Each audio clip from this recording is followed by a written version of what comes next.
Hello everyone, welcome to the Tim Booker channel. I wish you all a pleasant audiobook experience. Today, I will interpret a relatively light personal biography called The Third Door. This book primarily tells the story of a freshman in college, who is also the author of this book, named Alex Banayan. It documents his journey to interview Bill Gates. You might be confused by this introduction. Who is Alex Banayan, and what does his interview with Bill Gates have to do with me? This story seems quite distant from our lives. When I first opened this book, I had the same feeling. However, after finishing it, I realized that this book has at least two valuable points of reference for us. First, it provides us with a set of meaningful action strategies. You see, the author, Banayan, for the sake of convenience, let's call him Little Ban. Little Ban is not a media professional but an ordinary freshman at the University of Southern California. He interviewed not only Bill Gates but also Warren Buffett, Mark Zuckerberg, Steven Spielberg, and others. The difficulty of these interviews was extremely high. So, let's expand on Little Ban's questions. This is not just about how to interview Bill Gates, it's about how to quickly turn the tide when facing a clueless challenge. For example, if you want to change careers and improve your sales performance, or if you want to connect with an impressive person but don't know the way. I believe Little Ban's experiences will definitely inspire you. The second value lies in this book's role as a textbook for personal experiences. Although Little Ban did ultimately manage to interview these people, he didn't uncover anything particularly extraordinary. It's like finding a treasure chest after enduring numerous hardships but not having the key to open it. However, even though the interviews didn't go ideally, Little Ban himself became quite successful. After this book was published, he was selected for Forbes magazine's 30 Under 30 list of business leaders and was regarded as one of the most influential individuals under 30 by Business Insider magazine. These achievements were all due to the tremendous success of this book. Why was it such a bestseller? After reading it, I realized that Little Ban was exceptionally skilled at packaging his story. Originally categorized as a business biography, this book became a phenomenon in the English book market. The simplified Chinese version was released in the second half of 2019. However, I hope you don't just treat it as a story but rather as a reference book on action strategies for quickly navigating unfamiliar situations. It's also a case study on how to package personal experiences and quickly captivate strangers. This is precisely the meaning behind the title, The Third Door. The author believes that in front of us, there are often three doors. The first door is the main entrance where 99% of people wait in line to enter. The second door is the VIP entrance, through which the children of influential and wealthy families secretly enter. But very few people know about the third door. To enter this door, you must break away from the established path and explore along a small path. In other words, you need to find an unconventional approach. This book showcases this kind of unconventional thinking. Next, I will delve into the book from two aspects, action strategies and narrative techniques. I will interpret this book for you. In the first part, let's talk about Little Ban's story itself and analyze the action strategies he employed. In the second part, we will step outside this book and use Little Ban's story as a case study to discuss how to turn your personal experiences into a captivating story. Firstly, let's talk about Little Ban's story. How did he manage to interview Gates? But before answering this question, we need to understand why he wanted to interview Gates in the first place. Since childhood, Little Ban enjoyed reading captivating biographies. Later, he noticed a common flaw in these biographies: they only talked about how these captivating individuals made their first bucket of gold but failed to mention how they obtained their very first coin. In other words, they didn't discuss the specific first step they took. For example, Gates' first short film was called Amplin, and it caught the attention of the vice president of Universal Pictures. It seems like a classic story of a genius meeting a mentor. However, if you think about it carefully, you'll notice something. How did Gates manage to get his film in front of the top executive at Universal Pictures? Every day, countless young directors try to pitch their work to production companies, and most end up in the sea of obscurity. Many of these directors even have impressive backgrounds. Yet, Gates, who was rejected by film school, managed to get his film into the hands of the high-level executives at Universal Pictures. This is a point of suspicion in itself. The same goes for Bill Gates and Lady Gaga. Their albums also have similar blind spots. Little Ban believed that these missing pieces are the true secrets of their success. With this in mind, Little Ban had an idea. Since no existing books covered these aspects, why not write one himself? Yes, that's what he did. When he was 19 years old and just starting his freshman year, Little Ban made a list of interviewees, including Bill Gates, Warren Buffett, Bill Gates, and others. He wanted to interview these celebrities and uncover the secrets that others hadn't found. He planned to write these secrets into a book and teach others the real methods of success. So, after setting the target, the next step was to figure out how to take action. Completing the task of writing a book involved three main aspects. First, how to obtain funds for the interviews. These celebrities were located in different cities, and he needed money for flights and accommodations. Second, how to meet these individuals and conduct one-on-one interviews. Third, how to turn the interview content into a book. In the solutions to these three questions, Little Ban's action strategy is quite interesting. Let's start with the first step, how to get money. The cost of the interviews would be over $10,000. If he relied on part-time jobs, it would take a long time to accumulate enough. Investing was not an option since he had no capital, and buying lottery tickets had low odds. Little Ban roughly calculated several methods and thought about it. The way with the highest probability of quickly earning this amount of money was to participate in a TV game show called Guess the Price. Yes, you heard it right. It was a live show where the audience guessed the price of a product. In the earlier rounds, they guessed prices of household appliances like TVs and refrigerators, but as the show progressed, the items became more expensive, like yachts or shipwrecks. If you guessed the price correctly, the item would be yours. Of course, it required a certain skill in answering questions. You needed to have a rough idea of the market value of each item. But you must have also noticed that luck played a significant role in this. After all, it wasn't a knowledge competition, it was essentially a guessing game. Hearing this, you might say it was about improving luck. Even passing the audition seemed like a slim chance. Indeed, there were thousands of contestants signing up for each episode, and only 10 were selected by the director to participate after the interview. The probability was quite low. Little Ban was well aware of this fact, but his brilliance lay in asking one more, why? Why was the probability of being selected low? It was because there were many applicants, and the director's selection process was rigorous. So, what criteria did the director use to select? This is where the question becomes interesting. In the eyes of the majority of contestants, it was a competition, and the selection criteria should be based on who had the strongest ability. However, this was only the rule in the contestants' eyes. In the eyes of the judges, which were the show's directors, there was a different set of rules. As a television program, what was its ultimate goal? It was to find the best answerers and showcase the highest level of answering questions. Of course not. This wasn't the Olympics. Ultimately, it was a show, a performance. For the director, there was only one goal, ratings. The show had to be entertaining. So, how could it be entertaining? You had to find contestants with strong topics and eye-catching qualities. When you think about it from another perspective, Little Ban discovered a set of rules that most people hadn't noticed. The goal of the show was not to select the best answer but the most expressive contestant. Therefore, his goal changed. In the audition stage, he didn't aim to be the best answer but rather the most attention-grabbing contestant. With this new goal in mind. Next, Little Ban did another thing.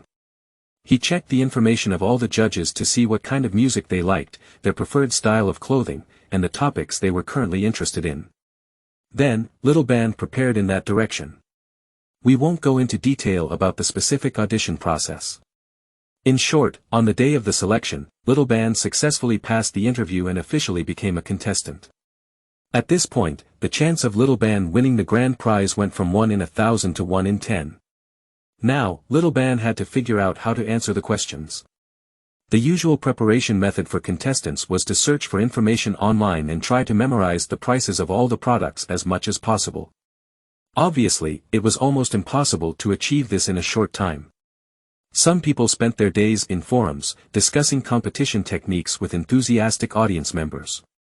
However, Little Ban believed that most of these opinions were the observations of the audience, who were mere spectators. The solutions to the problems definitely didn't lie in the hands of the spectators but in the hands of the individuals directly facing the questions. So, who were the ones directly facing the questions? Obviously, it wasn't the audience but the contestants. Therefore, Little Ben spent his time backstage, bonding with the other contestants because their experiences were the most practical. He extracted some question-answering techniques from each person and combined them to create the most concise and effective answering strategy. For example, one technique was to guess lower rather than higher prices, and so on. These were practical and useful tips. After completing this step, Little Ben's level of answering questions was probably in the top 5 among the 10 contestants. Of course, you can probably guess the final outcome. Little Ben won the ultimate championship, and the prize was a boat. He sold the boat for $16,000, which became his interview funding. Of course, luck played a role in this, but what I hope you pay attention to is how Little Ben gradually discovered those overlooked rules and turned a remote and improbable event into a probable one by following his action strategy. I believe that even if this process were repeated, following Little Ben's action strategy, it would likely happen again. Now, let's get back to the main topic and talk about Little Ben's fundraising efforts after collecting the interview funds. Next, Little Ben had to solve the second question, how to interview these people. Actually, it wasn't difficult to get in touch with these celebrities because their agents or office emails were publicly available online. Following a simple approach, one could directly send them an email and make interview requests. It didn't matter if there were initial failures, one could persistently try again and again. However, in reality, many people who wanted to interview Bill Gates, for example, followed this method, and the success rate was nearly zero. Even if someone read your email, they wouldn't easily believe you. What you needed was not just conveying information but enhancing your credibility and making the other person trust you. Little Ben understood this very well. He needed to make Bill Gates believe in him, despite having little interviewing experience and not belonging to any media organization. However, he was a young and promising individual with great ideas, worthy of them spending an hour to be interviewed. In short, the problem Little Ben needed to solve was how to quickly establish his personal credibility.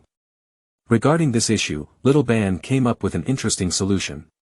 Instead of directly making requests, he designed a clever action strategy. You could call it a network-style action. How does it work?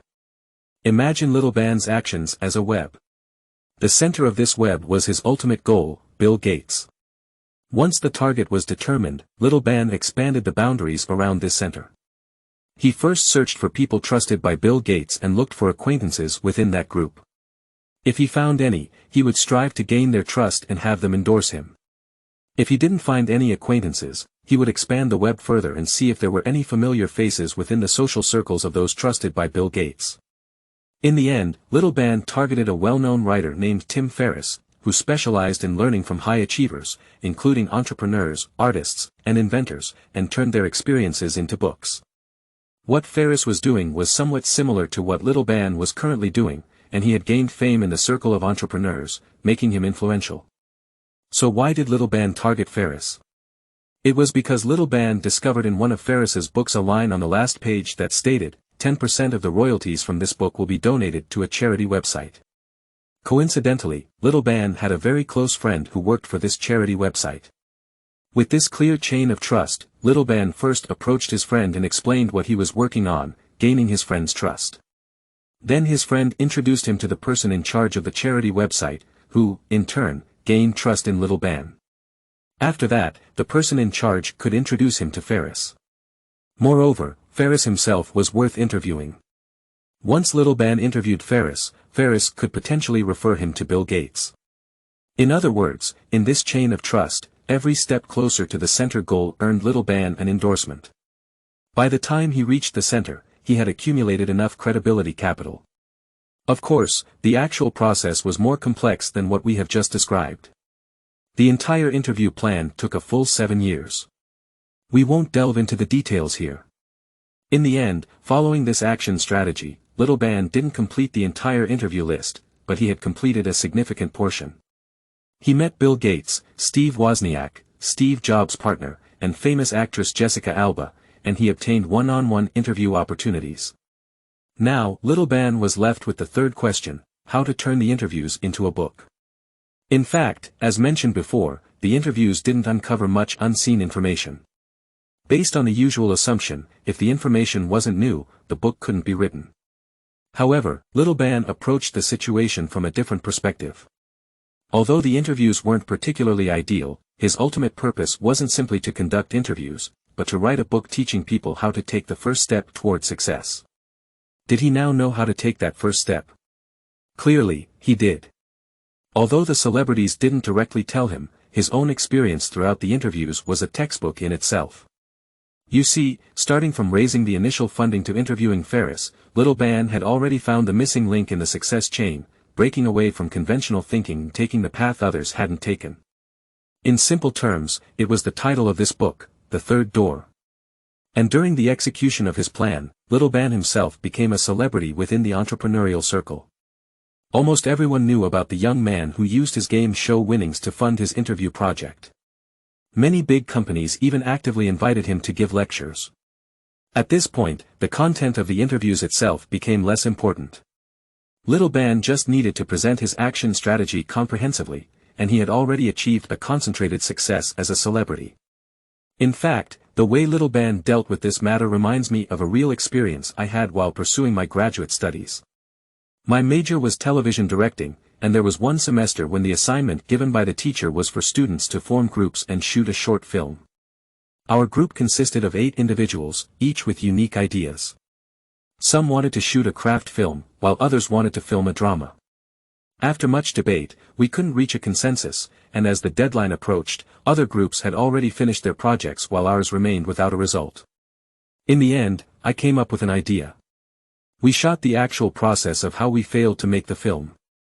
The film's title was How We Messed Up Our Movie. After the film was made, it turned out to be quite successful. On the surface, it seemed to be about a failure, but to talk about failure, we had to explain why we failed. It was clearly because of our different ideas. To explain this problem, we had each person in the film express their own thoughts.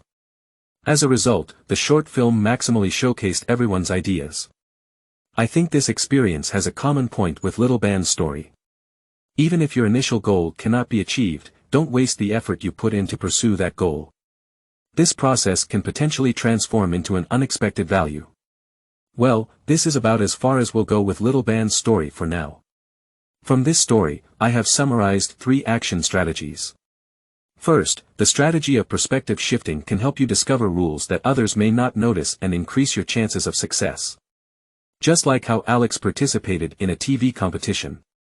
Second, when you need to quickly establish your credibility, you can create an action network and gain endorsements from others at each node, gradually approaching your ultimate goal. Just like how Alex approached Bill Gates through a series of connections.